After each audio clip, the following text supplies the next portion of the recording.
Good morning students. बहुत दिनों बाद आप लोगों से मिलना हो रहा है ऑनलाइन।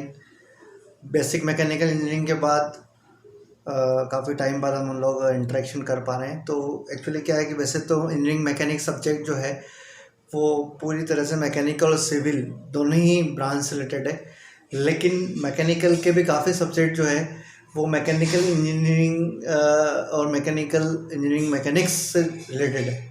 ठीक है, जैसे कि स्ट्रेंथ ऑफ मटेरियल है, जैसे कि मैकेनिक्स ऑफ सॉलिड है, फिर डिज़ाइन के कुछ सब्जेक्ट्स हैं। ठीक है, तो वो सब जो है उनका बेसिक कंसेप्ट जो है वो इंजीनियरिंग मैकेनिक्स ही है। तो वैसे तो इंजीनियरिंग मैकेनिक्स का कंसेप्ट क्या है कि बेसिकली इंजीनियरिंग मैकेनिक्स की डेफिनेशन क्या है। तो ये मैंने आपको इंजीनियरिंग मैकेनिक्स की डेफिनेशन जो मैंने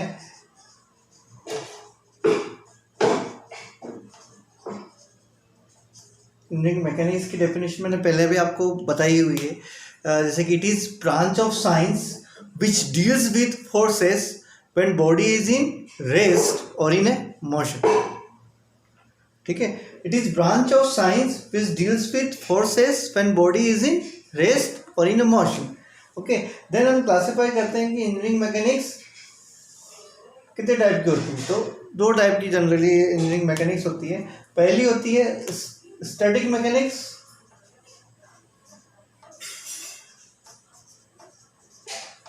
और दूसरी होती है डायनामिक। स्टैटिक मैकेनिक्स क्या होती है, डायनामिक मैकेनिक्स क्या होती है।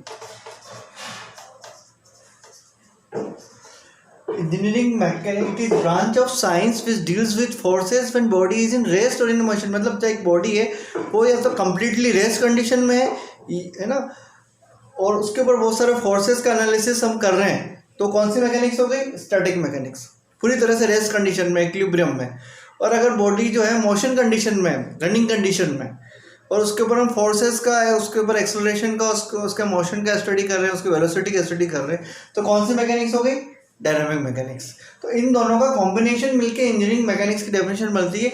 It is branch of science which deals with forces in bodies in rest, it is called static mechanics. When body is in motion, it is called dynamic mechanics. Okay, तो दोनों ही static और dynamic mechanics forces से related है, लेकिन वो forces, अगर forces के कारण या फोर्सेस का होते हुए भी बॉडी इक्विलिब्रियम कंडीशन में, बॉडी स्टैटिक कंडीशन में, इट मीन्स कौन सी मैकेनिक्स हो गई, स्टैटिक मैकेनिक्स हो गई। और उन्हीं फोर्सेस के कारण अगर बॉडी मोशन कंडीशन में, तो कौन सी मैकेनिक्स हो गई, डायनामिक मैकेनिक्स हो गई। तो उसे कुछ सब्जेक्ट्स हैं इंजीनियरिंग मैकेनिक्स में, जब टोटल जो बॉडी इक्विलिब्रियम कंडीशन में कंसिडर करते हैं और फोर्सेस का एनालिसिस करते हैं। ठीक है, जैसे कि स्ट्रेंथ ऑफ मटेरियल है, मैकेनिक्स ऑफ सॉलिड सब्जेक्ट है, डिजाइन के कुछ सब्जेक्ट्स हैं, theory of structure civil engineering में सब्जेक्ट है, जहाँ पे क्या है कि हम टोटली स्टैटिक मैकेनिक्स की स्टडी करते हैं। डायनामिक मैकेनिक्स में क्या है कि बेसिकली डायनामिक मैकेनिक्स हम डिस्कस करते हैं। तो डायनामिक मैकेनिक्स दो तरह की होती है, एक तो होती काइनेटिक्स और एक होती काइनेमेटिक्स। ठीक है, इसको हम आगे यहाँ लिख देता हूँ, हम आगे समझाएंगे इसको, काइनेटिक एंड काइनेमेटिक्स। कितनी तरह की होती है, डायनामिक, काइनेटिक एंड काइनेमेटिक्स। अब सबसे पहले हम समझ लेते हैं कि स्टैटिक का मतलब क्या होता है, फिर हम काइनेटिक एंड उसके ऊपर जाए। स्टैटिक का मतलब क्या होता है, स्टैटिक का मतलब ये होता है, ठीक है, जितने भी जैसे कि फोर्सेस होते हैं, फोर्सेस की डेफिनेशन हम सबको पता है कि F इक्वल टू क्या होता है, मास इनटू एक्सेलरेशन होता है। अब ये कौन से लॉ के अकॉर्डिंग हुआ, ये हुआ force is directly proportional to rate of change of momentum. ठीक है, मास इनटू वेलोसिटी क्या होता है, मोमेंटम। अब यहाँ पे F क्या है, फोर्स है, M क्या है, मास ऑफ बॉडी है, mass of body in KG. ठीक है, यू है आपकी इनिशियल वेलोसिटी, किसी भी बॉडी की इनिशियल वेलोसिटी यू होती है, इनिशियल वेलोसिटी मीटर पर सेकंड में, और वी जो है वो है फाइनल वेलोसिटी बॉडी की मीटर पर सेकंड में, और टी जो है टाइम सेकंड में। अब ये न्यूटन सेकंड लॉ क्या बोलता है कि force is directly proportional to rate of change of momentum. और इसको अगर हम रिप्लेस करते हैं एफ इक्वल टू, अगर सिंबल का रिप्लेस करते हैं तो M is equals to, proportional का सिंबल हटाते हैं, M V minus you divide by T. अब V minus you divide by T क्या होता है? Rate of change of acceleration, है ना।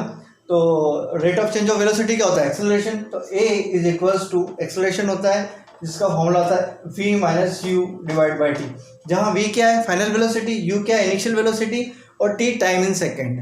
ठीक है, तो rate of change of velocity क्या होता है? एक्सेलरेशन।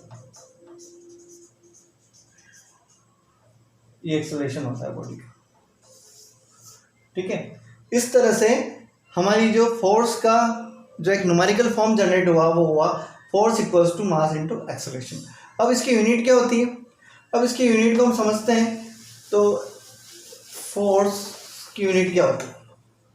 फोर्स की यूनिट होती है, इसकी यूनिट होती है केजी और इसकी होती है मीटर पर सेकेंड स्क्वायर, और इस टोटल को हम रिप्लेस करते हैं एसआई में, ये होती है एमकेएस में। ठीक है, एसआई में हम रिप्लेस करते तो होती है न्यूटन। ठीक है, तो फोर्स की यूनिट हमेशा क्या एसआई में क्या होती है? न्यूटन। ये एसआई में होती है। एसआई का फुल फॉर्म क्या होता है? International system of unit. ये KG meter per second square किस में होती है? Meter kilogram second. अब हम बात करें, ये तो हो गया फोर्स के बारे में, क्योंकि स्टैटिक मैकेनिक्स की हम बात कर रहे हैं। तो स्टैटिक मैकेनिक्स में जितने भी एक कोई बॉडी है, सपोज कोई बॉडी है, इस बॉडी पे बहुत सारे फोर्सेस लग रहे हैं, है ना, आउटवर्ड इनवर्ड बहुत सारे फोर्सेस लग रहे हैं, F1 F2 F3 F4 F5 F6, बहुत सारे नंबर ऑफ फोर्सेस लग रहे हैं। ठीक है, हम किसकी बात कर रहे हैं? स्टैटिक मैकेनिक्स की बात। लेकिन तो सब फोर्सेस लगने के बाद भी ये बॉडी कौन सी कंडीशन में? स्टेशनरी कंडीशन में।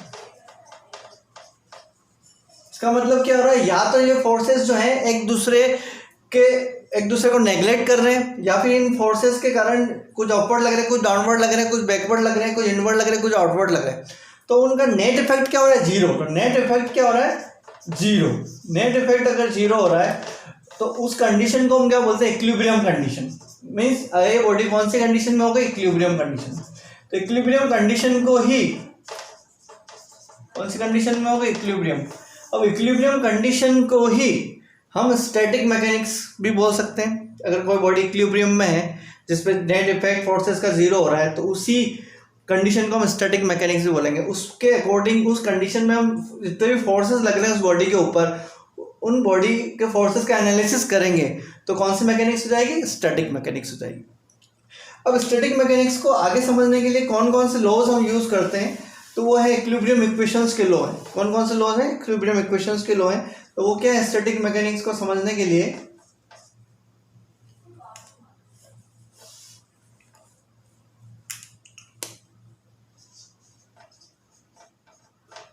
स्टैटिक मैकेनिक्स, इसको समझने के लिए तो हमारे पास इक्विलिब्रियम कंडीशन है। कौन कौन सी इक्विलिब्रियम कंडीशन है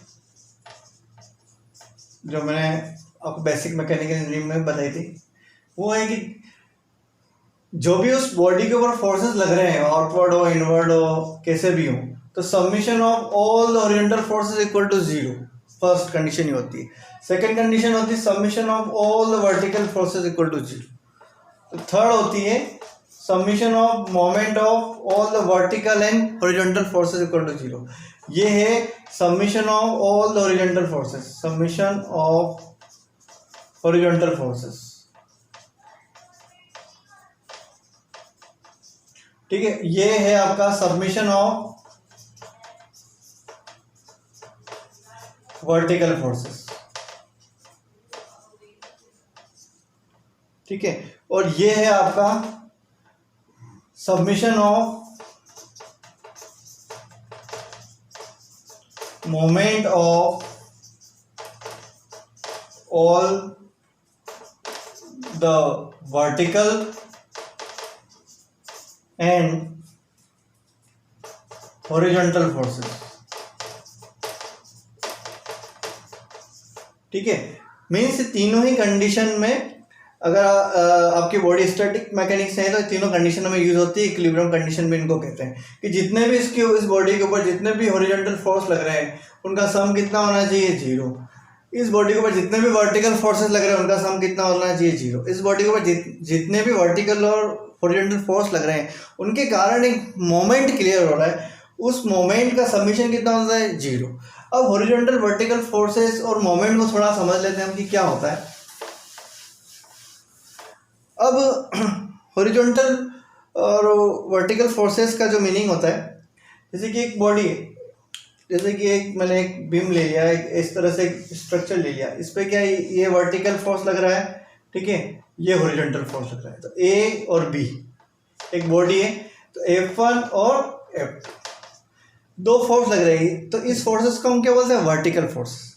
अगर F3 इस फोर्सेस को भी हम क्या बोलेंगे डाउनवर्ड वर्टिकल फोर्सेस, ये हो गया अपवर्ड वर्टिकल फोर्सेस, ठीक है। और ये हो गया हॉरिजॉन्टल फोर्सेस जो इस तरह से लग रहा है। एक और F4 फोर्स ले लिया, तो ये बी पॉइंट पे लग रहा है, तो ये भी हॉरिजॉन्टल फोर्स हो गया F2, और F3 भी F4 भी आपका हॉरिजॉन्टल फोर्स हो गया। तो इस तरह के स्ट्रक्चर्स को हम हॉरिजॉन्टल वर्टिकल फोर्सेस में डिफाइन कर सकते हैं। अब हम बात करते हैं मोमेंट क्या होता है। मोमेंट क्या होता है बेसिकली, अगर हम एक बॉडी लेते हैं सेम, उस पर एक फोर्स लग रहा है, सपोज ये बॉडी है, इसकी लेंथ जो है ए या बी, इन दोनों के बीच की जो लेंथ है वो है आपकी L, और हम इसको डिफाइन करते हैं कि मोमेंट क्या है। तो moment is equals to force, ये फोर्स है, into perpendicular distance. Perpendicular distance क्या है ना, इसकी यूनिट क्या हो गई, फोर्स की यूनिट बताइए मैंने न्यूटन, और लेंथ की यूनिट होती है न्यूटन मीटर, तो मोमेंट की यूनिट क्या होगी न्यूटन मीटर। अब मोमेंट को इस तरह से डिफाइन करेंगे, एक तो मोमेंट का एक product of force into perpendicular distance हो गया। परपेंडिकुलर डिस्टेंस का मतलब होता है कि फोर्स और डिस्टेंस दोनों के बीच में 90 डिग्री का एंगल होना चाहिए, तो जो बन रहा है हमें, ठीक है। अब इसके आगे हमें देखना है कि इसकी डायरेक्शन कैसे कैलकुलेट करेंगे। अब इसकी अगर मोमेंट को, अगर ए के अबाउट हम मोमेंट लेते हैं, तो मैं लिखता हूँ मोमेंट अबाउट ए, इस फोर्स का इसके अबाउट ले रहा है, फोर्स इस पर्टिकुलर ए बी बॉडी को किधर मूव कर रहा है, ये मूव कर रहा है क्लॉकवाइज मूव कर रहा है, एंटी क्लॉकवाइज मूव कर रहा है। तो ये हम देख रहे हैं कि ये एंटी क्लॉकवाइज मूव कर रहा है, ठीक है। तो एंटी क्लॉकवाइज अगर मूव कर रहा है तो हम क्या साइन लेते हैं, नेगेटिव साइन लेते हैं, ठीक है। तो ये हो जाएगा -F/L। सेम थिंग अगर मैं ये जो बॉडी है ये यहाँ पे इस तरह से ए पॉइंट ले लेता हूँ, और ये फोर्स ऐसे लग रहा है F1 force, B body length same है, परपेंडिकुलर डिस्टेंस सेम है, ठीक है। तो इसकी डायरेक्शन क्या होगी ऐसे, तो एक क्लॉकवाइज लग रहा है, तो इस केस में मोमेंट अबाउट ए क्या हो जाएगा, इस केस में मोमेंट अबाउट ए हो जाएगा पॉजिटिव साइन F/L, ठीक है। तो ये जो हो गया यहाँ पे, ये जो हो गया एक एंटी क्लॉकवाइज मोमेंट हो गया, एंटी क्लॉकवाइज को हम नेगेटिव साइन दे रहे हैं। ये साइन हमारा अजम्पशन है, किसी बुक में एंटी क्लॉकवाइज को पॉजिटिव भी लिया हुआ है, लेकिन हम क्या मान के चल रहे हैं, एंटी क्लॉकवाइज इज नेगेटिव, और क्लॉकवाइज को हम क्या मान के चल रहे हैं, क्लॉकवाइज इज पॉजिटिव साइन देंगे। तो एंटी क्लॉकवाइज मोमेंट हो गया, क्लॉकवाइज मोमेंट हो गया। तो यही मोमेंट उस बॉडी पे जितने भी मोमेंट क्रिएट हो रहे हैं, वो वर्टिकल फोर्सेस के कारण हो या हॉरिजॉन्टल फोर्सेस के कारण हो, उनका सम क्या होता है इक्विलिब्रियम कंडीशन में, समेशन M=0। ये तो हमने एक फोर्स की बात करी है। इस तरह से नंबर ऑफ फोर्सेस होंगे तो नंबर ऑफ परपेंडिकुलर डिस्टेंस होगी, तो परपेंडिकुलर डिस्टेंस का सम, परपेंडिकुलर डिस्टेंस का और फोर्स का प्रोडक्ट करके उनका सम कर लेंगे, तो उसका सम हमेशा कितना आना चाहिए 0। कौन सी कंडीशन में, जब स्टैटिक मैकेनिक्स की बात करते हैं, जब इक्विलिब्रियम कंडीशन की बात करते हैं। तो ये तो हो गई हमारी ये जो मैकेनिक्स है, स्टैटिक मैकेनिक्स, इस पे पूरी सिविल इंजीनियरिंग बेस्ड है, मैकेनिकल इंजीनियरिंग के काफ़ी मशीनरी के स्टैटिक स्ट्रक्चर के पार्ट्स बेस्ड हैं। तो स्टैटिक मैकेनिक्स बहुत वास्ट एरिया, ठीक है, तो बहुत बेसिक है। तो ये तीनों इक्वेशन बहुत बेसिक है स्टैटिक मैकेनिक्स को स्टडी करने के लिए। दूसरी मैकेनिक्स है आपकी डायनामिक मैकेनिक्स।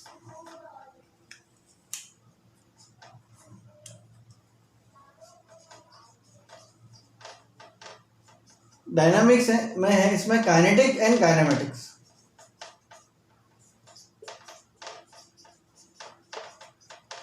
काइनेटिक मैकेनिक्स क्या होती है, बेसिकली डायनामिक मैकेनिक्स का डेफिनेशन क्या होगी, it is branch of science